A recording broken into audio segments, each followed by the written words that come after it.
Assalamu alaikum everyone, hope you all are doing good and you guys are watching A&S Sports with doctor Mohammad Ashfaq. तो यार finally हमारी कौमी cricket team को उसका सिपह सलार मिल गया जी। बाबर आजम साहब दोबारा से कप्तान बन चुके हैं और जो 29 लड़के कैंप में एक्सरसाइजेस कर रहे हैं, भाग दौड़ कर रहे हैं, उछल कूद कर रहे हैं, उनको अब एटलीस्ट ये चीज़ कंफर्म हो गया है कि उनका कैप्टन कौन है। तो जी हाँ जी, मुबारक हो बहुत बहुत बाबर आजम साहब को। उम्रे से आने के बाद लगता है उनकी दुआएं बड़ी तेज़ी से कबूल हो रही हैं, तो उनको कप्तान बना दिया गया। लेकिन इस कप्तान बनाने की जो स्टोरी है या इस कप्तान बनाने की जो कहानी है वो कोई इतनी सिंपल सी नहीं है, इतनी सादा सी नहीं है। इसके पीछे बड़ा भूचाल है, बड़ा तूफान है और बहुत लोग बहुत ज़्यादा भड़क रहे हैं। उनको गुस्सा भी आया हुआ है, कुछ लोग तो अपना एग्रेशन भी शो कर रहे हैं और कुछ लोग शाहीन शाह अफरीदी की हिमायत में आ गए हैं और कुछ बाबर आजम की हिमायत में है। तो खैर बात को शुरू करते हैं जी सिलेक्शन कमेटी से। हमारी सिलेक्शन कमेटी खुद गई है इस चीज़ को अनाउंस करने के लिए कि हमारे नए कप्तान हैं बाबर आजम। तो सिलेक्शन कमेटी काकूल एकेडमी पहुंच गई और वहां जाकर उन्होंने सबसे पहले तो बाबर आजम साहब को ये खबर दी कि आप हैं हमारे नए कप्तान, और शाहीन शाह अफरीदी को बताया कि यार आपसे माजरत, we are really very sorry कि यू आर नो मोर। तो शाहीन शाह अफरीदी का रिएक्शन क्या था, वो बेचारे बड़े हक्का बक्का परेशान रह गए। वो कहते हैं यार मैं तो बिल्कुल अनअवेयर हूँ, मुझे क्या पता इन तमाम खबरों का आप लोग पीछे क्या खिचड़ी पका रहे हैं और यहाँ आके आप मुझे खबर दे रहे हैं कि भाई मैं अब कप्तान नहीं रहा।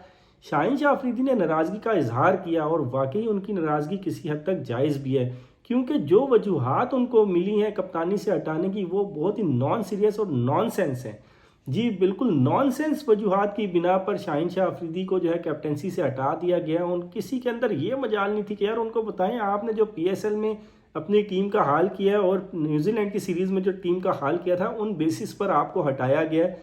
लेकिन ये मजाल किसी की नहीं हुई, किसी के अंदर इतनी हिम्मत नहीं हुई। उन्होंने वजह क्या दी मैं आपको बताता हूँ। एक तो आप फास्ट बॉलर हैं, इस वजह से हम आपको कप्तानी से हटा रहे हैं, क्योंकि जो फास्ट बॉलर होता है उसको थोड़ा सा फिटनेस के इश्यूज़ रहते हैं और हम आपको नहीं चाहते कि आप हर मैच खेलें, आपकी फिटनेस को कॉम्प्रोमाइज़ करें। दैट्स वाई हम आपको कैप्टनसी से हटा रहे हैं। और फिर एक रीज़न ये भी थी कि जो फास्ट बॉलर होते हैं वो शायद अच्छे कप्तान नहीं होते। तो अभी हालिया जो ऑस्ट्रेलिया वर्ल्ड चैंपियन बना है, जो उनके कैप्टन है पैट कमिंस, वो भी एक फास्ट बॉलर है। तो ये बड़ी नॉनसेंस सी रीज़न लगी। और पाकिस्तान एक ही इकलौता वर्ल्ड कप जीता हुआ है ODI का 92 में, उसके भी कप्तान हमारे इमरान खान साहब जो कि बड़े अच्छे फास्ट बॉलर थे। तो ऑस्ट्रेलिया और पाकिस्तान और इसके अलावा और भी बड़ी ऐसी मिसालें हैं। शॉन पॉलक आपको याद होंगे, बड़े ज़बरदस्त फास्ट बॉलर थे, साउथ अफ्रीका की कप्तानी करते रहे। कॉटनी वाश वेस्ट इंडीज़ के बॉलर जो कि कप्तानी करते रहे हैं। तो यार बड़ी बड़ी मिसालें हैं। कपिल देव, तो यार इस तरह से नहीं कहते, ये कोई रीज़न नहीं है किसी को कप्तानी से हटाने की।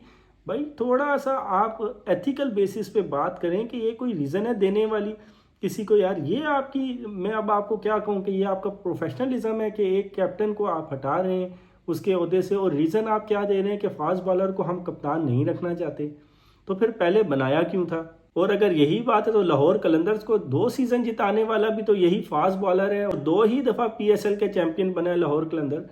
तो एनीवे शाहीन शाह अफरीदी ने कप्तानी से हटना ही था, ये ऑलमोस्ट हम सबको पता भी था। लेकिन ये रीजंस देने के बाद अगर किसी को कप्तानी से हटाया जाए तो ऑब्वियसली सुनने वाले को भी गुस्सा आएगा। वो कहेगा यार ये क्या, व्हाट इज दिस नॉनसेंस यार। में ये आ रहा है कि यार शाहीन शाह अफरीदी को गुस्सा आया, उन्होंने कहा कि यार मैं अपना गुस्सा ट्विटर पे निकालूंगा, लेकिन उनको रोक दिया गया। जी बिल्कुल, ये खबर भी सुनने को मिली है कि वो तो गुस्से में जा रहे थे ट्वीट करने तो उनको रोका गया। ये शायद माजिद भट्टी या मिर्ज़ा इकबाल बेग साहब ने बताया है TV चैनल पर आके।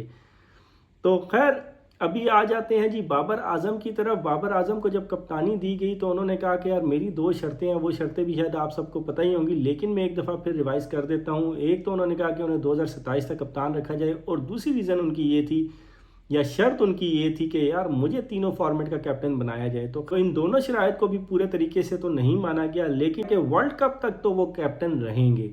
तो अभी PCB के चेयरमैन वो भी काकुल पहुंच चुके हैं, उन्होंने भी टीम से मीटिंग की है, मुलाकातें की हैं, लड़कों को कॉन्फिडेंस में लिया है और उनको कॉन्फिडेंस भी दिया है। तो नज़र कुछ ऐसा आ रहा है कि शाहीन शाह अफरीदी को काफ़ी ज़्यादा मनाने में कामयाब हो गए हैं, उनकी नाराज़गी को ख़त्म करने में कामयाबी मिल चुकी है हमारी सिलेक्शन कमेटी और चेयरमैन PCB को। जो लोग बाबर आजम को सपोर्ट कर रहे हैं वो तो ये कह रहे हैं यार ये एक अच्छा स्टेप है मोहसिन नकवी साहब की तरफ से, जो ज़का अशरफ साहब ने गलती की थी उन्होंने उस गलती को सुधार दिया है, बाबर आजम को दोबारा कप्तान बना दिया है। Babar Azam no doubt as a captain भी बहुत कामयाब कैप्टन है, और एज अ बैट्समैन तो आपको पता ही है कि वो बहुत ही कामयाब बल्लेबाज हैं और बड़े बड़े रिकॉर्ड्स अपने नाम कर चुके हैं। और कुछ लोग जो शाहीन शाह अफरीदी की हिमायत में बात कर रहे हैं वो ये कह रहे हैं कि यार गलत हटाया है, इस तरह नहीं हटाया जाता, पीसीबी जो है बहुत ज़्यादा मिसमैनेजमेंट का शिकार है, एकदम बम गिरा दिया गया है उसके ऊपर। 5 मैचेस की परफॉर्मेंस की बेस पर आप किसी भी कैप्टन को इस तरह नहीं हटा सकते। इतनी जल्दी जल्दी जब आप तब्दीलियां करेंगे तो टीम के ऊपर उसका बहुत मनफी असर पड़ेगा।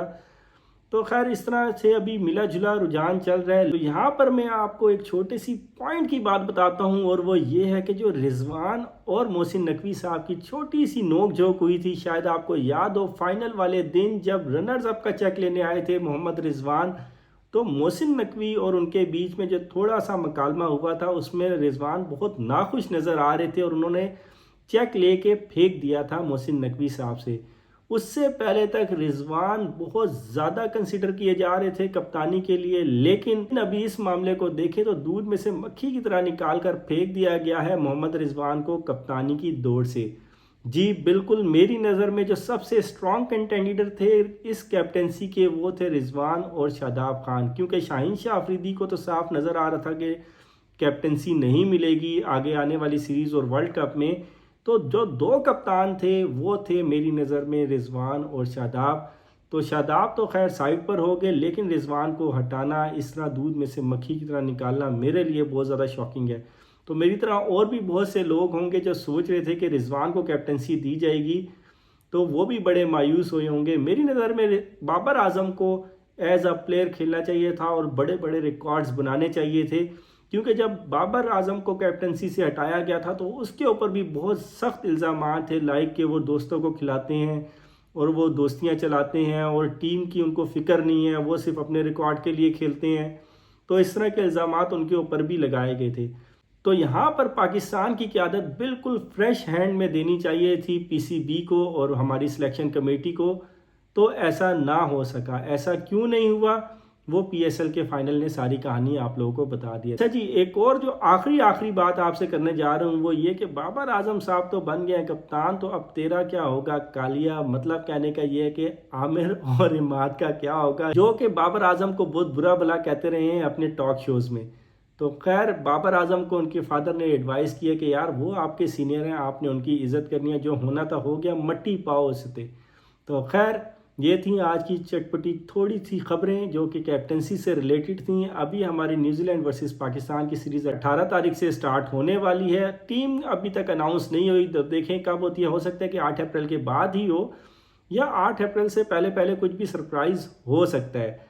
तो न्यूजीलैंड के भी 9 से 10 प्लेयर ऐसे हैं जो कि आईपीएल में बिजी हैं, जिसमें से कप्तान विलियमसन, फिर फिन एलन और फिर डेरिल मिचेल और ट्रेंट बोल्ट भी नहीं होंगे, और भी बड़े नाम हैं, ये आप लिस्ट में देख सकते हैं। तो खैर देखते हैं न्यूजीलैंड टीम क्या भेजती है। मुझे ये लगता है कि इस सऊदी की कप्तानी में भेज दी जाएगी टीम, और टीम खैर उनकी अच्छी होगी। So let's see what happen in Pakistan versus New Zealand series. तो चले मिलेंगे नेक्स्ट व्लॉग में, तब तक के लिए अपना ढेर सारा ख्याल रखिएगा, मैं दुआ में याद रखिएगा। अस्सलाम वालेकुम, हैव अ नाइस डे।